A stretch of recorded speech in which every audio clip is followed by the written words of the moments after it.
सेनेचे प्रमुख सांगली जिल्ह्यामधले माननीय तानाजीराव पाटील साहेबांनी अध्यक्षांनी त्या ठिकाणी अर्ज भरलेला आहे. त्यांचं माझं काल भेटही झाली, त्यांचं माझं काल बोलणंही झालं. त्यांना माननीय मुख्य नेते पक्षाचे आणि राज्याचे उपमुख्यमंत्री आदरणीय एकनाथ शिंदे साहेबांच्या कडचा निरोप मी त्यांना दिलेला आहे की आपल्याला युती धर्म पाळायचा आहे आणि अर्ज माघार घ्यायची 3 वाजता शेवटची वेळ आहे.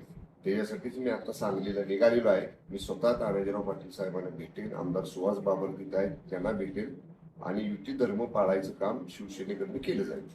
साहेब, साताऱ्याच्या बाबत जे काही मागे घडामोडी झाल्या होत्या त्यानंतर जरा थोडासा पहिला टप्पा हा पूर्ण होऊ द्यात आज माघारीचा.